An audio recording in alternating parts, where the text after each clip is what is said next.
Scrap inventory से जो भी अमाउंट होगी। अच्छा, अब क्रेडिट मैंने करना है, यकीनी बात है, materials control account, materials credit होंगे ना तो वो मटेरियल्स में से निकल गया। अब मटेरियल कंट्रोल में जब क्रेडिट करूँगा ना तो यहाँ 3500 यूनिट है, लेकिन इसको मल्टीप्लाई मैंने किससे करना है, जो आप कॉस्टिंग कर रहे हो, एवरेज कॉस्ट होगी उस टाइम की थी वो तो आपने निकाली होगी टेबल से, वो एवरेज कॉस्ट से मल्टीप्लाई 7,111 थी शायद, 7,112, ठीक है, 7,112 इससे मल्टीप्लाई कर दोगे। ये कहना ये अमाउंट ज़्यादा होगी, ये अमाउंट कम होगी, जो डिफरेंस है वो प्रॉफिट एंड लॉस। ये ओके, आगे चलिए, second last 150 units were sold on 25 फरवरी 2021। ये आपने 1,50,000 यूनिट सेल किए हैं। देखो, जब भी आपको यूनिट सेल करोगे तो दो एंट्रियाँ पास होगी। Number 1 CGS, CGS debit, CGS debit और इन्वेंट्री क्रेडिट। अच्छा, इसमें जो अमाउंट लोगे वो कार्ड से लो, जब इशू करते हो, इशू वाला कॉलम जो सेल वाला कॉलम होगा, कॉस्ट ऑफ गुड्स सोल्ड होगा, वहाँ पर कॉस्टिंग करोगे कि नहीं, एवरेज वही मेरा 7,112 ही आएगी, तो सगली एंट्री है तो 7,112 से मल्टीप्लाई करके जो अमाउंट आएगी वही आ जाएगी।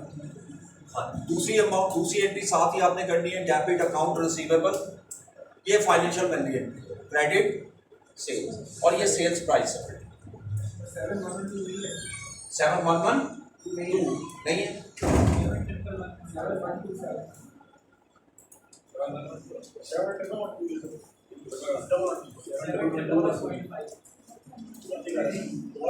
दोबारा चेक करें ना, क्योंकि जिसने कैलकुलेट किया है तो अगर आपका लेजर गलत है, वो जो स्टॉक लेजर कार्ड जिसको कहते हैं, तो फिर ये बात एंट्री में अमाउंट भी गलत लाओगे ना, ठीक है, उसी के मुताबिक आप लाओगे।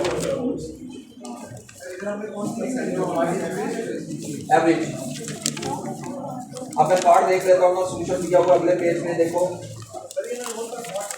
ये देखें, 25 फरवरी को आप सेल कर रहे हो 1,50,000 यूनिट, कॉस्ट है 7,111.59, आपने राउंडिंग की हुई है तो 7,112 बिल्कुल ठीक है, 7,112 आई। ये जो मल्टीप्लाई करके अमाउंट आ रही है 1,066,739, ये CGS की एंट्री होगी, CGS डेबिट और इन्वेंट्री क्रेडिट, ठीक हो गया। और सेल की अमाउंट नहीं दी हुई तो छोड़ दो, सेल की एंट्री नहीं करनी। हाँ, सेल की अमाउंट नहीं दी हुई, उसने ये नहीं बताया कितने में सेल किया, लेकिन अगर बताया तो ये एंट्री लाजमन करनी, ये लिख लो। अगर उसने बताया हो कि गुड्स इतने में सेल की, मतलब वो कहता है 9,000 रुपये पर यूनिट सेल की, तो फिर 9,000 सरब जितने यूनिट सेल किए ना वो यहाँ पर आए, ठीक है, लेकिन यहाँ पर ये एंट्री नहीं करनी जी। जी, जिस पर 72 बिल्कुल ऐसे। अच्छा जी, उसके बाद नेक्स्ट आइए, 4,500 unit were identified at obsolete having NRV of 6,000 per unit. 4,500 unit आपके डैमेज हो गए। अब 4,500 यूनिट जो आपके डैमेज हुए हैं उसकी तो NRV कम हुई है, इसको सिंपल एंट्री पास कर दो, इसकी NRV और कॉस्ट से कंपेयर करो,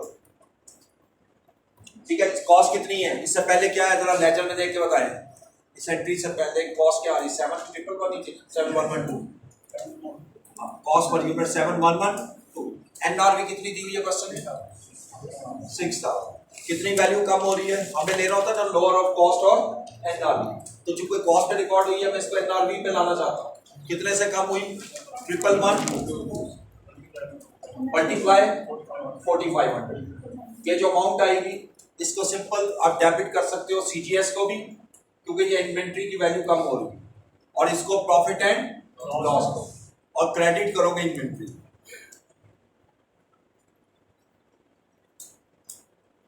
ये एडजस्टिंग एंट्री है। दूसरे नंबर पे 500 यूनिट लॉस्ट हो रहे हैं और उसकी स्क्रैप दी हुई है, नहीं उसकी नहीं है, उसकी नहीं, तो उसकी जितनी कॉस्ट बनेगी ना 500 जरा यही बनेगी 7,112, जो भी अमाउंट है वो simple profit and loss debit और इन्वेंट्री क्रेडिट, या नॉर्मल लॉस डेबिट और इन्वेंट्री क्रेडिट, बस इतनी सी काम। अब आइएगा इस चैप्टर पे हमने बहुत टाइम लगा दिए, ये चैप्टर कोई इतना इंपॉर्टेंट नहीं है। हाँ, ये दूसरा मेथड होता है रनिंग मेथड, हाँ, एक ट्रांजैक्शन लेके प्लस माइनस इसका भी कर सकते हैं। हाँ, क्योंकि यहाँ पे स्पेस कम होती है ना बुक में, वो प्रिंटिंग में मसला आता है, वो काफ़ी बड़ा होता है, साइज होता है बुक का छोटा, तो इस वजह से फिर ये बड़ा है। लेकिन आप यही रिकमेंड यही कर पाओगे इसी तरह। अब ये पहला क्वेश्चन इसमें रह गया, इसको भी देख लो एक नजर। ये रिकंसिलिएशन वाला क्वेश्चन है। मेहनती limited produces and markets a single product V या WEE. Two chemicals B and G are used in the ratio of 60-40 for producing 1 liter of V. ML follows perpetual inventory system and uses weighted average method for inventory valuation. वही चीज आ रही है, weighted average method है और system कौन सा है, perpetual. The purchase and issue of B and G for May 2013 are as follows. अब ये देखें आपके सामने डाटा गिवन है, डाटा में ये मुख्तलिफ डेट में दे रहा है B की रसीट्स कितनी है और इशू कितना है। रसीट्स में कॉस्ट दे रहा है, इशू में कॉस्ट नहीं दे रहा, वो तो हमें खुद निकालनी है, कॉस्टिंग तो हमने करनी है। इसी तरह G का भी गिवन है डाटा, लेकिन नीचे कुछ इंफॉर्मेशन दी हुई। इंफॉर्मेशन में वो लिखते हैं जी opening inventory of B and G were 1000 litre at a rate of 50 and 500 litre और 115। इनकी ओपनिंग इन्वेंट्री नीचे दे दी जब कार्ड बनाओगे। जब physical inventories of B and G were 535 and 140 respectively. This is interesting. देखो फिजिकल स्टॉक कितना है, मैं यहां पर लेकर आ रहा हूं आपको, बोलिएगा B का कितना है, B है ना पहला, कितना है 5 और G का कितना है 1। एज पर लेजर कितना है वो भी देख लेते हैं। लेजर का कैसे निकालोगे, ऊपर डाटा दिया हुआ है, आप देखो पहले बी में ओपनिंग बैलेंस नीचे दिया हुआ 1000 लीटर, साथ साथ देखते जाओ बुक में 1000 लीटर दिया हुआ है एडजस्टमेंट नंबर 1 में, ठीक है। कितनी आपने परचेज की है 920, 420 प्लस 500 920 हो गया ना।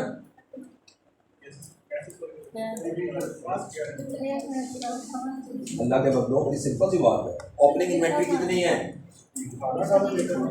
और रसीद कितनी की है,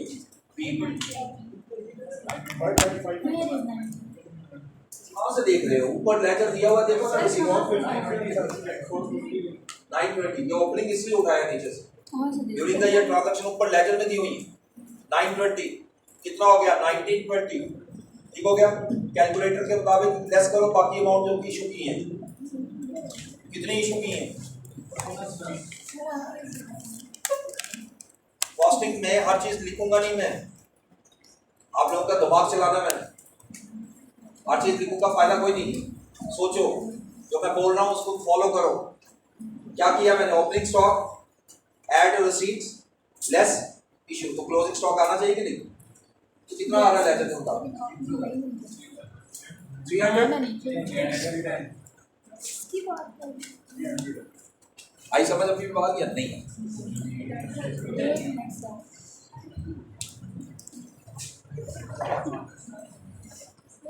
ओपनिंग बैलेंस कितना है 1000। ये आपके रिसीव का 420, ये नंबर तो बहुत अच्छी तरह जानते हैं, प्लस 500 920 प्लस 1000 1920 हो गया। अब इसमें जो इशू किया वो 4 क्वांटिटीज, अब 1920 में ये चारों माइनस, जब इशू करोगे स्टॉक आप ही होगा, हाँ जी 560 300 250 500 सबको लेस किया, कितना आया 10।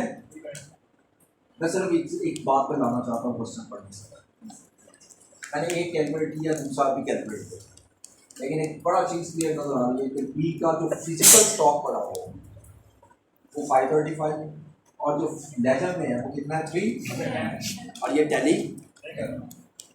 अब इसमें क्या वजह है, वो रीजन ये थी, रीजन तो अभी पढ़ी नहीं ना अभी हमने, अभी तो हमने सिर्फ ओपनिंग कर, बट उस पॉइंट पे लाने के लिए मैं ये सारी गेम सुना रहा हूँ। अब इसका मतलब है कि मिस्टेक जो भी होगी, कहाँ मिस्टेक हो सकती है, नंबर 1 यहां पर भी हो सकती है, ये जेब में रखिए, और लेजर में भी हो सकती है।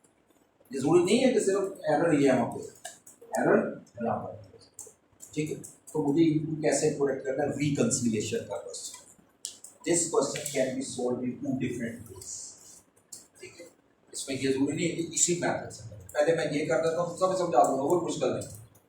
हमें ऐसा करना होता है कि रिकंसाइल, यानी अब पढ़ते हैं जरा adjust. The physical inventories of B and G were 535 and 114, ये जो मैंने लिखी, ठीक है। The stock check was conducted on 1 June. अच्छा, इसका जो स्टॉक है ना वो 1 जून को आपने क्या स्टॉक चेक या स्टॉक टेक समझते हो? जिस दिन आप फिजिकल काउंट करते हो, जिस दिन फिजिकली काउंटिंग करते हो उसको कहते हैं स्टॉक टेक करना। तो स्टॉक टेक आपने इसका कब किया? 1 जून को। और दूसरे का कब किया? 31। यानी जी का स्टॉक आपने ये जो भी फिजिकल है ना, ये 140, ये किस दिन का है? 31 को। और ये जो 1 जून है ये 535 किस दिन के है? 1 जून। ये बहुत इंपॉर्टेंट है ये डेट। अच्छा, आगे लिखते हैं द स्टॉक चेक वाज, ये हो गया, due to contamination 95 liters of B and 105 liters of G were excluded from the stock check। यानी जब आप फिजिकल काउंट कर रहे थे ना, उसमें जो कंटेमिनेटेड स्टॉक था वो आपने अलग कर दिया, वो काउंटिंग में शामिल, क्योंकि स्टॉक तो है ना। असल में ये जो फिजिकल आ रहा है ना, ये इसमें 95 कह रहे हैं और इसमें 105, ये इसमें शामिल। बस ये चीज देखते रखनी, आगे चलना। वो तो अभी हम रिकंसिलिएशन में क्या करते हैं वो बात है, बस वो तरीका बताऊंगा। नेक्स्ट आइए 25। बाकी ये आपका क्वेश्चन मैं दोबारा एक और तरीके से बता दूं, तो आपने क्वेश्चन में ये कहा कि मुझे इसको स्टॉक में लेना चाहिए या नहीं लेना चाहिए। देखो, अगर तो क्योंकि फिजिकली पढ़ा तो हुआ है, क्वांटिटी को रिकंसाइल करने के लिए मुझे लेना चाहिए। दो तरीके हैं, या लेजर से माइनस कर लो या उसमें ऐड कर, कभी रिकंसाइल। रिकंसिलिएशन का लॉजिक समझो। रिकंसिलिएशन का लॉजिक क्या होता है? दोनों तरफ एक चीज होनी चाहिए। मिसाल के तौर पे मैं लेजर में परचेज रिकॉर्ड नहीं करता, फिजिकली स्टॉक आता है कि नहीं, और मैं काउंट करता हूं, उसको काउंट कर लेता हूं, तो फर्क आ गया दोनों में। अब मुझे क्या करना चाहिए? या तो स्टॉक से माइनस करूंगा या उसमें ऐड करूंगा। लेकिन रियलिस्टिक चीज क्या है? कई चीजों में रियलिस्टिक देखना पड़ेगा। रियलिस्टिक ये है कि मुझे परचेज रिकॉर्ड करनी चाहिए, स्टॉक में से माइनस नहीं करना चाहिए। ये कॉन्टेमिनेटेड है, इसमें दोनों चीजें हो सकती हैं। अगर टेक्निकली देखें, स्टॉक में शामिल इसलिए नहीं किया, स्टॉक चेक करते हुए वो खराब है, उसको लेजर से ले। लेकिन अगर मैं वहां से निकाल रहा हूं, लेजर से भी तो निकलना चाहिए, अभी लेजर में शामिल है। ये याद रखना, जिस चीज के बारे में कह रहे हैं कि यहां पर शामिल नहीं है, ऑलवेज अज्यूम कि वो दूसरे में शामिल है, तभी डिफरेंस आ। अगर दोनों जगह शामिल नहीं है तो डिफरेंस आएगा क्या? बस अब फिर मैं बोलता, अगर परचेज की गुड्स लेजर में रिकॉर्ड नहीं की और फिजिकली भी मैंने काउंट नहीं की, तो बताओ फर्क आएगा? नहीं। क्यों फर्क आएगा? इसका मतलब किसी एक जगह रिकॉर्ड होने से डिफरेंस क्रिएट। समझ आई मेरी बात? आगे चलिए। 200 liters of B which were received on 1st June and 95 liters of G which were issued on 31st May after the physical count, यानी फिजिकल काउंट करने के बाद were included in physical inventory, वो आपने फिजिकल इन्वेंटरी में add किया। आगे चलें। 150 liters of chemical B were held by Mr. ML on behalf of customer, whereas 100 liters of chemical G were held one of the supplier on ML's behalf। इसको ये समझ लो, जिस तरह आपका कोई स्टॉक है, वो किसी और के वेयर हाउस में पड़ा, ठीक है जी। एक सिचुएशन ये बता रहा है कि एक स्टॉक कस्टमर का हमारे पास पड़ा। जैसे होता है ना, कई कस्टमर आता है, वो सेल कर दी, इनवॉइस भी दे दी हमने, पेमेंट भी ले ली, लेकिन स्टॉक अभी उठाया नहीं है उसने। क्या वो स्टॉक हमारा होगा? नहीं, वो तो अमानत में पड़ा हुआ। क्या वो फिजिकल के स्टॉक में ऐड होना चाहिए? नहीं। ये एग्री करते हो? आगे चलिए। अब मैंने गुड्स परचेज की, अब परचेज करने के बाद मैंने पेमेंट भी कर दी, स्टॉक उनसे रिक्वेस्ट की कि आप स्टॉक अभी रखो, मैं 3-4 दिन बाद दे देता हूँ। अब वो जो स्टॉक उसके पास पड़ा है, वो किसका स्टॉक है? हमारा स्टॉक। जो मैं फिजिकल काउंट कर रहा हूँ उसमें तो वो शामिल ही नहीं हो सकता। फिजिकल वो है जो इधर पड़ा हुआ हमारे वेयर हाउस में, क्या वो होना चाहिए ऐड के नहीं होना चाहिए? मसला लोग, ये दो सिचुएशन आ गई, ठीक है। आगे चलिए। 100 liters of B, 200 liters of G were returned from production process 31st June respectively। ये कुछ यूनिट बता रहे हैं B और G के, ये प्रोडक्शन प्रोसेस से वापस आ रहे हैं इस डेट को। ये देखते हैं भी कैसे शामिल है। 240 liters of chemical B purchased on 12th May and 150 liters of chemical G purchased on 24th May inadvertently recorded as 420 and 250। ऊपर आइए लेजर में 420 की एक आ रही है ना परचेज, अब बात करें, ये असल में 420 नहीं, कितना है? 240। तो ये गलती कहाँ पे हुई है? ये गलती लेजर। इसी तरह दूसरी परचेज दूसरे में आई, ये जो 250 आ रहा है 35 डेट को 24 मई को, ये असल में कितने की यूनिट परचेज की? 150। इसका मतलब ये भी हमारी किस में मिस्टेक है? क्वेश्चन की पहली रिक्वायरमेंट है reconcile the physical inventory balance with as per books. अब मैंने पहले रिकंसाइल करना है फिजिकल स्टॉक। ऐसे करना है कि मैं फिजिकल से लेके चलूंगा और कहां तक लेके आऊंगा? बुक्स तक। लेकिन जब मैं बुक्स तक लेके आता हूं तो इससे टैली नहीं करेगा, क्योंकि इसमें भी आएगा, ये याद रखिएगा। और 310 आंसर नहीं आएगा, तो जो भी आंसर आएगा छोड़ दूंगा। फिर क्या करूंगा? फिर लेजर्स बनाऊंगा, वो जो पूरे बनाते हो FIFO वाले, FIFO वाले, वो लेजर बनाऊंगा, वहां से एक स्टॉक निकलेगा यूनिट्स, वो इससे टैली होगा। अब बात समझ आई कि नहीं आई? मैं करता हूं, एक आप, दो है ना, दो है, एक बी और एक, आधा मैं काम कर ले तो आधा आप, तो मिलजुल के करेंगे ताकि आपको भी समझ आए। तो पहले बी की तरफ आ।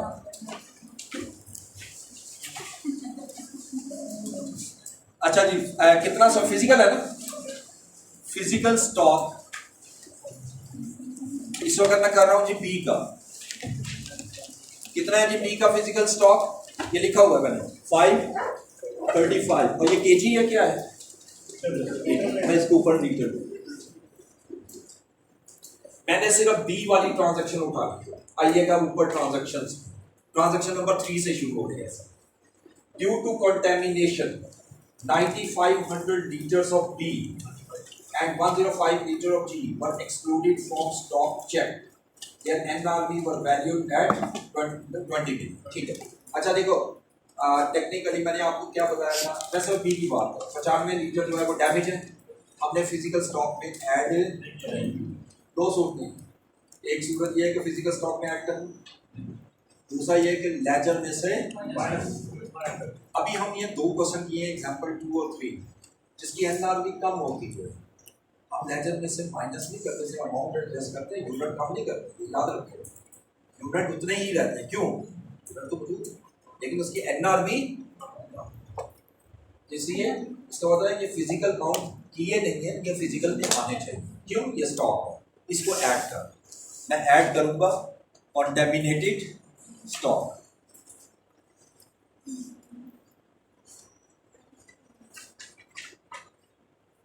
कितना है? 95 या 105? ये मैंने 95 कर दिया जी ऐड। नेक्स्ट है ओके, इससे अगली एंट्री देखिए। 150 लीटर ऑफ केमिकल बी जी, ऊपर आएगी 250 लीटर ऑफ बी की बात कर रहे हैं ना। 250 litre of B which were received on 1st June after the physical count included in physical inventory. 250 litre आपको receive after the stock take करने के, और वो कह रहा है कि इंक्लूडेड इन फिजिकल काउंट, आपने फिजिकल में ऐड कर, क्या करने चाहिए? और दूसरी बात याद रखिए, ये 1st जून की, ये 1st जून की, इसको ऐड नहीं करना चाहिए, हमने इसमें ऐड कर दिया। क्या करो? देखो, एक चीज यकम को आई, बिल्कुल आई, और फिजिकल में लेनी भी चाहिए, कोई मसला नहीं, लेकिन हम रिकंसिलिएशन यकम जून तक ही नहीं करते, रिकंसिलिएशन 31 मई तक ही करते। तो अगर फिजिकल काउंट कर लिया था और यकम को मेरे पास स्टॉक आ रहा है, और ये वैसे भी मैंने कहीं लिखा था ये यकम को कर, तो ये गलत है, यकम को नहीं करना चाहिए, हमें 31 का लेना है। तो हमने अगर फिजिकल काउंट कर भी दिया है इसको, तो अगर यकम को मेरा स्टॉक आ रहा है, तो आपने इसलिए ऐड किया कि ये यकम को कर रहे हैं, तो ये गलत है। ये यकम का स्टॉक अगले महीने आए जी, आने से पहले ऐड कर, तो ये नहीं होना चाहिए, इसको माइनस कर। तो इसको लेस किया, लेस स्टॉक, इसको मैं लिखूंगा स्टॉक रिसीव्ड आफ्टर, हाँ जी, आफ्टर स्टॉक चेक। कितना है जी? 250, ये 250 माइनस, इसे अगली ट्रांजैक्शन में आइए। 150 litre of chemical B were held by ML on behalf of customer, यानी ये तो कस्टमर का स्टॉक है और हमारे पास पड़ा हुआ है, और ये तो फिजिकली आना भी नहीं चाहिए। क्या करूं? माइनस। तो मैं इसको लेस करूंगा, stock held on behalf of customer 150 इसको माइनस कर रहे हैं क्योंकि आपने फिजिकल अकाउंट में इसको शामिल कर लिया, शामिल कर, जबकि ये था किसी थर्ड पार्टी। जी बिल्कुल, थर्ड पार्टी हम सेल कर चुके हैं, हम सेल कर चुके हैं, लेकिन कस्टमर का स्टॉक हमारे पास पड़ा। सर ये जो आपने शुरू में स्टॉक रिसीव्ड आपने स्टॉक में लिखे में माइनस किया है, 250 इसलिए माइनस किया है, ये पढ़िएगा इसमें 250 litre of B which was received on 1st June and 95 litre of G which was issued on 30 May। इस लाइन को मैं नहीं पढ़ूंगा, मैं B को पढ़ूंगा। आफ्टर द फिजिकल काउंट, मतलब क्या है? फिजिकल काउंट मुकम्मल हो चुका था, फिर स्टॉक आया, was included in physical, आप उसको फिजिकल इन्वेंटरी में शामिल कर दीजिए। मुझे बताओ, मसलन अब ये कह रहा है कि फर्ज कीजिएगा मैंने काउंट किया 1000 यूनिट पड़े हुए थे, मैंने काउंट कर लिए, काउंट करने के बाद स्टॉक आ गया 250 का, मैंने वो भी उसमें प्लस कर पास included in closing stock, physical stock तो होने चाहिए थे वो, इसलिए माइनस। अगर स्टॉक में ऐड ना हुए तो मैं इस ट्रांजेक्शन को सिरे से छोड़ दिया, यानी इसका कोई इफेक्ट ना। नेक्स्ट है स्टॉक से ठीक है वो फर्स्ट जून को हुआ। जी जी फर्स्ट क्यों करेंगे, हमें जो चाहिए 31 मार्च देगा। अगर फर्स्ट को भी कर रहे हैं तो असल में 31 का ही रिप्रेजेंट करता है ना, फर्स्ट को मॉर्निंग में भी तो हो सकता है, फर्स्ट को मॉर्निंग में अगर करते हो तो वो 31 को रिप्रेजेंट करता है। ऐसे तो सकता है क्या हमारा स्टॉक से पहले तो लिखो और उसका आ रहा हो। जी बिल्कुल, इसमें अज्यूम आप यही करते हैं कि जो आपका ये जो है ना 1 जून जो दिया हुआ है, जिस दिन आप फिजिकल काउंट कर रहे हो, ये 31 मई का ही स्टॉक है, यानी आज सुबह जैसे ओपन हुआ आपने स्टॉक देखा है। अब चूंकि यकम डेट लिखी जाएगी ना, लिखी तो यकम जाएगी, लेकिन स्टॉक यकम का तो नहीं काउंट होगा, स्टॉक किसका काउंट होगा 31 मई का। अब अगर आज और स्टॉक आ जाता है और वो आप शामिल कर लेते हैं, वो तो गलत, वो नहीं, ये वो चीज है जी, एब्सोल्यूट रिस्ट्रिक्ट रेट। अच्छा इसे अगली एक ट्रांजैक्शन देखो, लेकिन अगर at the end of the day करें फर्स्ट जून तो फिर तो 250 का मैच कर तो फिर तो आपको एक और एक्सरसाइज करनी होती है, उसको कहते हैं रिवर्स वर्किंग। पहला ये करते हैं हम कि अगर यकम को शाम को कर रहे हैं, पहले आज की सारी ट्रांजैक्शन उठाऊंगा, उसमें प्लस माइनस करूँगा, पहले फिजिकल स्टॉक कर लूँगा, जो फिजिकल स्टॉक आएगा उसमें जितनी मैंने आज परचेज की है वो मैं माइनस करूँगा और जितनी सेल की है वो ऐड करूँगा, तब 31 का स्टॉक। पहले तो उसको रिवर्स करके आपको निकाल चलिए, दूसरे का तो किया 30, उसमें मसला नहीं है, इसी मैंने ये 1 जून वाला सिलेक्ट किया पहले। अच्छा जी आगे चलिए, 100 litre of B and 200 litre of G were returned from production process on 31st May and 1st June respectively। देखो यहाँ पर कुछ नहीं लिखा कि स्टॉक में शामिल है या नहीं है, सिर्फ डेट देख लो। 100 लीटर आपको, मैं सिर्फ किसकी बात करूंगा B की, 100 लीटर आपको प्रोडक्शन प्रोसेस है वापस आ गया, किस डेट को आया है, और स्टॉक देख कब कर रहे हो, यकम जनवरी सुबह ही चालू लगा लो, यकम जून ही लगा लो, यकम जून को कर रहे हो और वो स्टॉक वापस आ चुका है, इसका मतलब ऑलरेडी ऐड हो चुका है, और ऐड होना भी चाहिए, इसमें कुछ भी नहीं कर, इसमें कोई एडजस्टमेंट करने की जरूरत नहीं। आखिरी आइए 240 लीटर B के जो आपने खरीदे हैं, असल में वो 240 यूनिट खरीदे थे, उसके ऊपर डेट पड़ी थी, ऊपर कितने हैं, कितने थे 420 लिख दी है, लेकिन ये एरर किस कहां हो रही है, ये तो लेजर में हो रहा है, प्योरली लेजर में, इसको यहां नहीं करो, इसको आप प्लस माइनस करो, कितना आया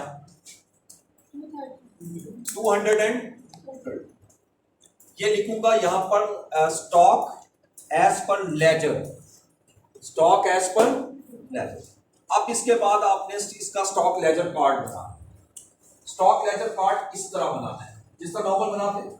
अब यहाँ पर दो चीजें आती हैं, इसमें एक स्टेरिक लगा होगा, सोल्यूशन में देख लो एक स्टेरिक लगा होगा, और इसमें एक अजम्पशन ली हुई है। जब अजम्पशन का मतलब आप समझते हो, अजम्पशन जब लूंगा तो मैं उसके मुताबिक सॉल्व करूंगा, अजम्पशन में अगर चेंज कर दूं तो इसका सोल्यूशन का आंसर ये नहीं आएगा। हमने अजम्पशन ये ली कि ये जो एरर हुई है ना लेजर में, क्योंकि एवरेज मेथड है ना, याद रखिए अगर एवरेज मेथड में यूनिट गलत लिख देता हूँ ना तो जो एवरेज निकलेगी वो भी गलत हो जाएगी टेक्निकल। और अगर मैं अब जाके चेंज करता हूँ बैक डेट पे तो सारी एवरेज सारी की सारी चेंज हो जाएगी, सारी चेंज। और ये बड़ा मुश्किल होता है मैं इसको चेंज करें। अब अगर एरर हो गई है उसका जो इफेक्ट है वो अगले पीरियड में खुद ही एडजस्ट होगा, अब इसको एडजस्ट करने की जरूरत नहीं है। इसे हम क्या अज्यूम करते हैं, नॉर्मली भी अजम्पशन यही रखो का हम अज्यूम ये करते हैं कि जब ये एरर हमें स्टॉक टेक के वक्त नजर आए, यानी जिस वक्त आपने रिकॉर्ड किया था ना लेजर में उसके बाद नहीं हमें पता लगा कि एरर हुई, एरर कब हुई, आफ्टर स्टॉक टेक। इसका मतलब है कि लेजर तो बन चुका था, और जब लेजर बन चुका था तो फिर मैं लेजर उसी तरह बनाऊंगा जैसे बन चुका था, और साल के एंड में जाकर जो करेक्शन है उसकी एंट्री पास लेजर। आप देखो लेजर उसी तरह बनाना है, purchase sale purchase issue purchase, and पे देखो कितने यूनिट आपने खरीदे थे 420, ठीक है, और आपने रिकॉर्ड कितने सॉरी 240 खरीदे थे, रिकॉर्ड कितने कर दिए, इसके बाद परचेज ज्यादा रिकॉर्ड हो गई, ठीक है। तो आप परचेज कॉलम में माइनस और उसका इफेक्ट फिर बैलेंस, कॉस्ट वही जो परचेज वाली कॉस्ट वही रहेगी, आपने रिकॉर्ड ज्यादा कर दिया, यानी कि ऊपर परचेज कॉस्ट कितनी थी 52, लेजर में देखो ना 50, तो आप इसको 252 से एडजस्ट एंड में जाकर एडजस्ट क्लियर हो गई बात।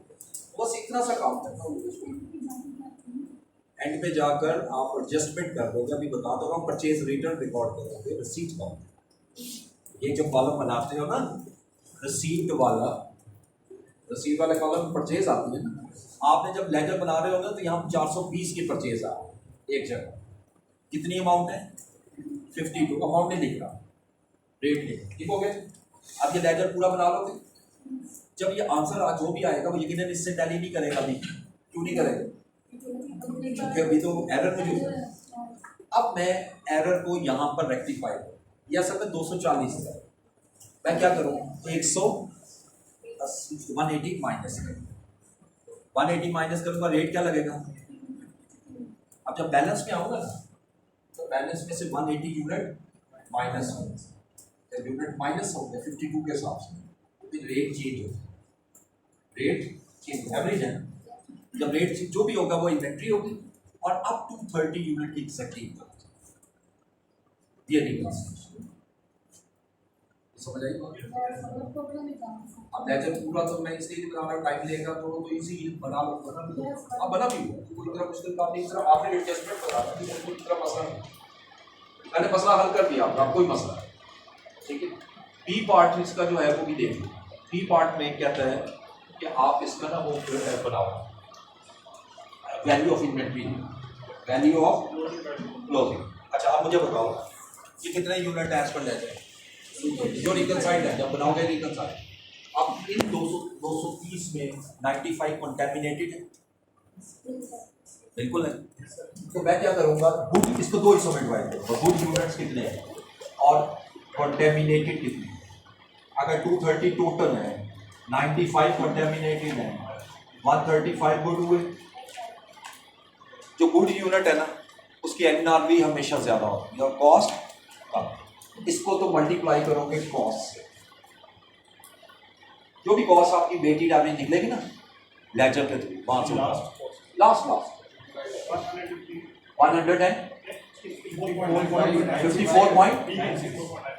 54.9, ये जब आप लेजर बनाओगे ना यही अमाउंट आएगी आप, ठीक है।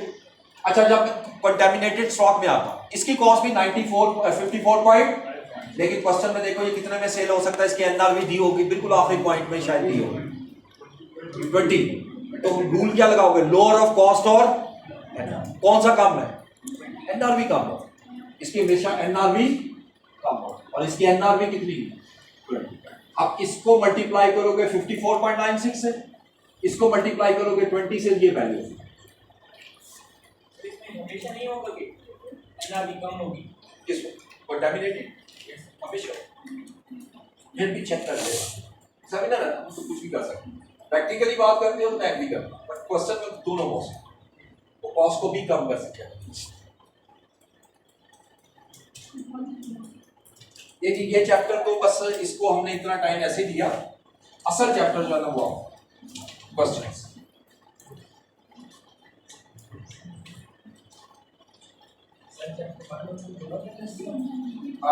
अभी जो टेस्ट ले रहा हूँ ना मैं सिर्फ चैप्टर 2 का।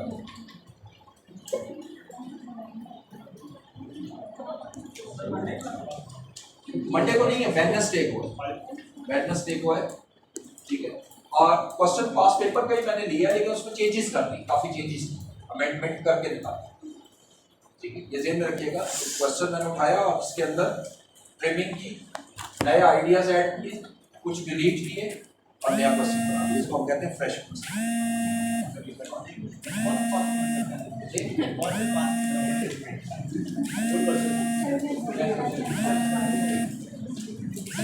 पहले आइएगा पेज नंबर 42 निकालिए, क्वेश्चन एग्जांपल नंबर 4 पहले इसमें मैंने थोड़ी तरकीब आगे पीछे करनी ताकि पहले जरा थोड़े से आसान हो। Example 4 modern distributors limited. Examination में जब भी कोई क्वेश्चन आता है पहला काम आपका ये रिक्वायरमेंट पढ़ो। रिक्वायरमेंट बहुत जरूरी है क्योंकि सॉल्व मैंने उसके मुताबिक करना है। रिक्वायरमेंट क्या कहता है?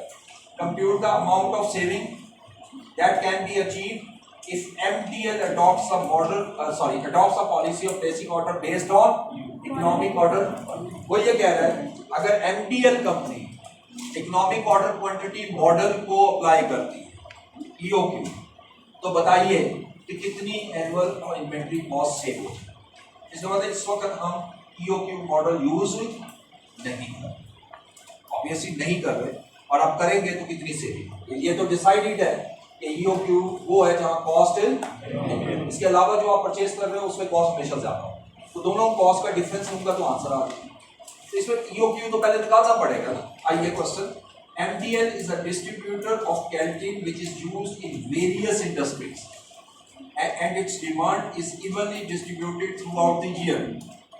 The related information is as under: annual demand in the country is 240,000 tons, whereas MTL share is 32.5% thereof. मुझे बताओ D कितना है? यहाँ तक पढ़ने के बाद क्या 240,000 को मैं D ले सकता हूँ? ये एनुअल डिमांड जरूर है, लेकिन ये तो पूरे कंट्री की है। हम तो अपनी कंपनी की बात करेंगे और वो कह रहा है उसमें हमारा शेयर 32.5, तो 240,000 का 32.5% लोगे तो वो डी हो।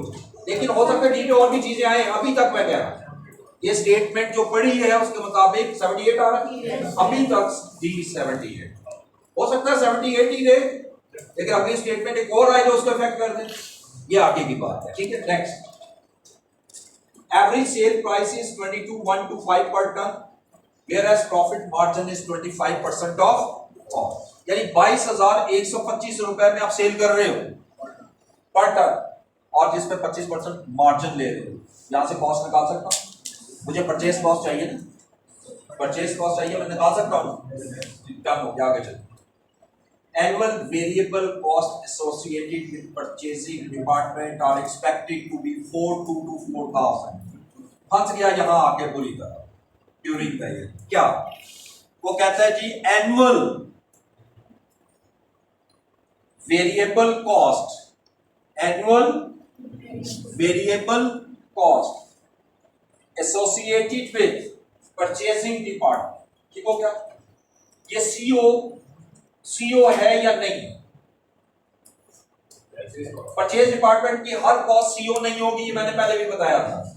हर कॉस्ट परचेज डिपार्टमेंट की, वैसे अगर टेक्निकली देखें तो परचेज डिपार्टमेंट की कॉस्ट है, ऑर्डर कॉस्ट है, for the purpose of calculation of EOQ। हमने क्या पढ़ा था? सिर्फ वो कॉस्ट लोगे जो पर ऑर्डर चेंज हो। जब इसके साथ वर्ड क्या लिखा हुआ है, इसका मतलब मुझे यहाँ पे पर ऑर्डर चाहिए, डिवाइडेड बाय 12 कैसे करता हूँ? ये तो एनुअल है, क्या 12 पे तो तब डिवाइड करूँ ना जब मुझे पता हो कि साल में मैं 12 ऑर्डर कर रहा हूँ। ये तो मुझे पता ही नहीं कि साल में कितना कर रहा हूँ, ठीक है। आगे बढ़िए, इसका मतलब यहाँ तक आकर अभी डाटा कंप्लीट मेरा नहीं हुआ, लेकिन इतना क्लियर हो गया कि मुझे नंबर ऑफ ऑर्डर्स है। It has been estimated 10% of variable cost relating to purchase of malt in। अब आगे चलिए, तो कहते हैं ये तो टोटल वेरिएबल कॉस्ट है ना परचेज डिपार्टमेंट की, जो प्रोडक्ट क्वालिटी की हम कैलकुलेशन कर रहे हैं उसका 10% जो है वो सेपरेट है। तो मैं जो वेरिएबल कॉस्ट लूंगा ना वो सारी नहीं लूंगा, इसका तो यानी 422400 एक जीरो डाल दो 10% होता है। नेक्स्ट देखो, presently MTL follows a policy of purchasing 6500 ton at a time. मसला हल कर दिया। कहता है इस वक्त आप 6500 टन एक टाइम में बाय कर रहे हैं, पूरे साल में आपने 78 आई थिंक निकाले थे, 12 ऑर्डर बन गए, अब मैं 12 पे गया। लेकिन जो पहले आपने 12 का मैंने डिसएग्री किया आपसे, क्योंकि मेरे जहन में ये भी आ सकता है कि आपने शायद मंथ बोल दी, ठीक है। तो नंबर ऑफ ऑर्डर जब तक कैलकुलेट नहीं करोगे उस वक्त तक हम इसको बताने की ये क्लियर है कि नंबर ऑफ ऑर्डर पे ये बाय करेगा। नेक्स्ट और आगे देखते हैं जी, carrying cost is estimated 1% of cost of material. तो सीएच निकल आए, वो जो सेल 22,125 दी हुई है ना सेल प्राइस, इसको मैं पहले कन्वर्ट करूंगा कॉस्ट में, जब कॉस्ट निकल आएगी उसका 1% दूंगा तो सीएच। और आगे देखते हैं MTL maintains a buffer stock of 2000 और अब 2000 का बफर स्टॉक भी मेंटेन किया, 2000 का बफर स्टॉक भी मेंटेन। अब आपने कैलकुलेशन जी बिल्कुल सर वो पॉलिसी देती वो तो ईओ क्यों करता है, लेकिन कंपनी आप प्रैक्टिकली तो रखते हैं कोई फर्क नहीं। आप इसको लोगे नहीं लोगे तो डिफरेंस में आंसर तो फर्क तो सब दोनों में ऐड करोगे। और ये क्यों जब निकालूंगा तब भी बफर स्टॉक लो और करंटली भी बफर स्टॉक चाहिए, तो दोनों सूत्रों में 2000 यूनिट का होल्डिंग कॉस्ट तो चेंज नहीं हो रही ना, पर यूनिट हमारी असम्पशन क्या है, holding cost per unit shall assume constant main cost है। अब चाहे लो या ना लो दोनों में ठीक है, तो दोनों करके कहते हो दोनों दिखा दें, पहले इग्नोर करते हो फिर ऐड करके दिखा। चलिए पहला काम क्या करना है, देखो जब भी ईओक्यू का क्वेश्चन आता है स्टेप बाय स्टेप सोचना है। मुझे एनुअल कॉस्ट सेविंग निकालनी है, मैं क्या करूँ, पहला स्टेप तो ये है कि मुझे कैलकुलेट करना चाहिए इकोनॉमिक ऑर्डर क्वांटिटी, और ईओक्यू के लिए मुझे 3 चीजें चाहिए। अगर तो क्वेश्चन में क्लैरिटी में नहीं है सीधा फार्मूला लिखो, याद रखिएगा फार्मूला का 1 मार्क होता है लिखने का और उसमें वैल्यू पुट करने का, ठीक है लॉजिक समझोगे। अगर डायरेक्ट वैल्यूज नहीं पुट करूंगा, मैं पहले फार्मूला प्रॉपर लिखूंगा, उसके बाद फार्मूला को थोड़ा सा एक्सप्लेन कर दूंगा, सीओ क्या है, सीएच क्या है ब्रीफली, और ठीक है बस, और उसके बाद वैल्यूज बकायदा पुट कर। और इसका तरीका ये होता है, ये भी लिखने की जरूरत नहीं होती, सीओ क्या है, इकोनॉमिक ऑर्डर क्वांटिटी से पहले 3 चीजें चाहिए वो लिख लो, वो कैलकुलेट करनी पड़ेगी। मतलब पहली चीज मुझे क्या चाहिए, डी, मैं यहाँ लिखूंगा एनुअल डिमांड लिख के ना, और आगे लिख देता हूँ इज इक्वल टू डी, ताकि ये फार्मूले की भी एक्सप्लेनेशन होगी बाद में।